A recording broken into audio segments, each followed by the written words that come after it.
Damn it, Dan! Minahal mo ba ako? O ginamit mo lang ako? Nagsiselos ka, no?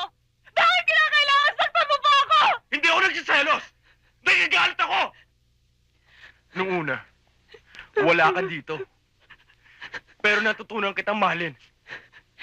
Ang akala ko, may mararating ang relasyon natin.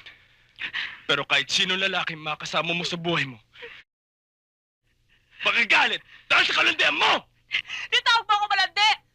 Ang sabi mo, makitin niya ang utak mo! Pati pakikipagkaibigan ko sa lalaki, binibigyan mo kaulugan!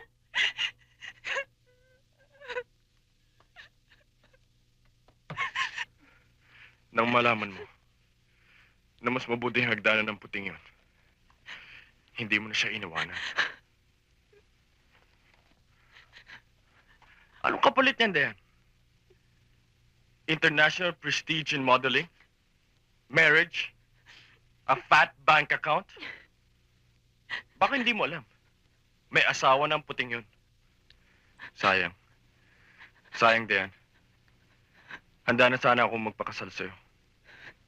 Pero hindi ko kailangan ng isang babaeng katulad mo.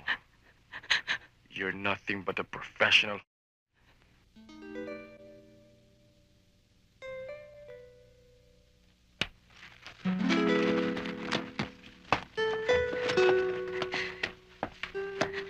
Dad. Napakasakit na naman magsalita. Kaya ako lang naman kinibigan yung kanon na yun dahil ang dami niya may tutulong sa amin, mga modelo. Dayan, makukuha mo ang gusto mo. Fame and fortune. Pero nasa na ang mga taong sana yung nagmamahal sa'yo.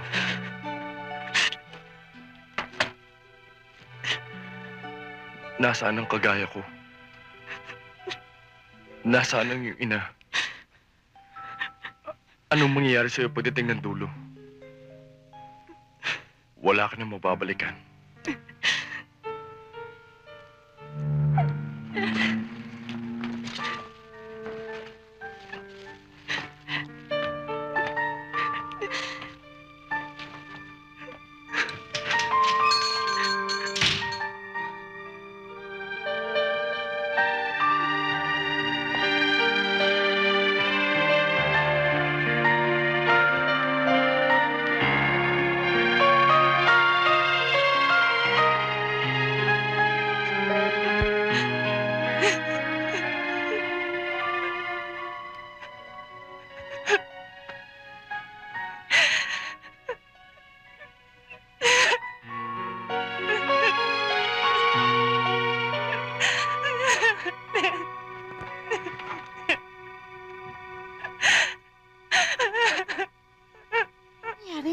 Kasi, Mirna, itatakas ko na yung anak ko eh. Ha? Ano, tutulungan mo ba si Malu? Ewan, bahala kayo dyan. Hoy! Sandali, Mirna. Mirna, ako na rin ang bahala kay ma'am na magsumbong kung bakit mabilis maubos ang kanyang pabango, pati na ang kanyang lipstick. Ikaw, ano bang gagawin ko? Landiin mo si Jess, ilayo mo siya sa gate. Ano? Ayoko! Hindi ko naman type yun, no? Ay, naku, sandali, Mirna. Mirna, nakikiusap ako. Sige na. Eh, di ba dapat si Glo ang gumawa nun? Siya nga ang kontrabida dito. Ano? Ha? O sige. Pero dalian niyo ang pagtakas, ha? Hindi ko masisigmura tong gagawin ko to. Dalian niyo, ha? Oh, salamat, ha? Dali. Yaya, bakit po? Shhh! Sandali. Diyan lang kayo, ha? Hintayin yung senyas ko.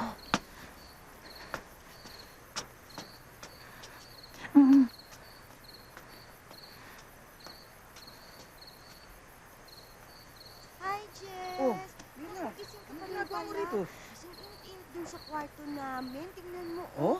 Pawis na pawis ako. Nga, no? Yan, Gising ka. Gising ka pa rin. Naku, pinagpapawisan ka rin ata. Hindi. Ano na kaya Teka, tayo? o sige. Doon, Buti pa doon nga tayo. Doon din tayo magkwentuhan. Halika. Dali. Dalihan niyo. Bilisan niyo. Bakit? Kusina? Ha? Ako, okay. Ano yun? Diyos ko. Ano ba yun?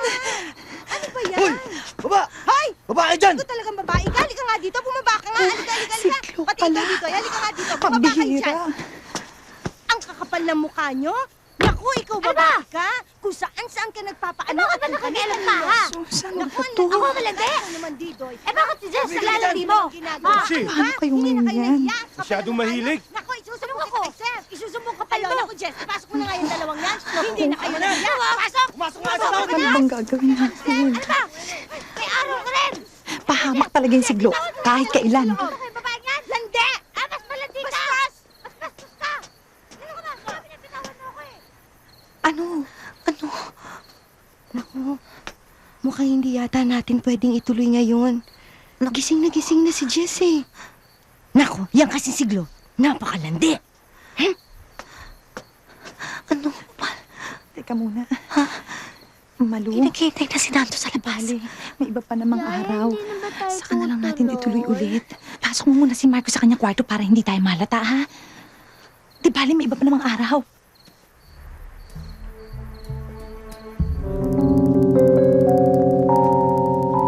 Anong sabi ng doktor? She has no brain damage. Salamat na lamang. Talagang salamat ng marami.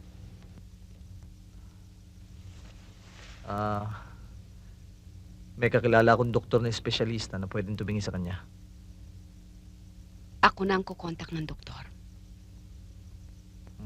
Kung may tutulong ako, sabihin mo lang. Napakalaki na nang naitulong mo, Oscar. Naareglo mo na ang pamilya ng batang muntik na niyang mapatay. Maliit na bagay lamang yan. Ang mahalaga ngayon, ang makarecover siya. Oscar, paano kung hindi na magbalik ang isip ng kapatid ko? Mahal ko si Nora. Hindi ko siya maaaring pabayaan. Bakit ayaw niyo akong papasukin dito? Sinatakot mo ba ako? Putok mo! Sige! Utos ni Miss Ferrer na huwag kang papasukin dito kahit kailan. Yan ang unang order nila sa akin ang kunin nila ako sa agency. Huwag mo akong sisigawan, ha? Tututukan mo pa ako ng shotgun. Kilala ko rito. Itanong mo sa kanila! Sumusunod lang po naman siya sa utos ng Senyorita Divina eh. Hindi si Divina ang kailangan ko. Si Nora. Hindi niyo po pwedeng makausap ang Senyorita Nora. Bakit may nangyari sa kanya? May utos po ang Senyorita Divina. Na wala po kami sasabihin tungkol sa Senyorita Nora, kahit na po kanino. Umalis na po kayo, sir. Pag nagpumilit siya, barilin mo!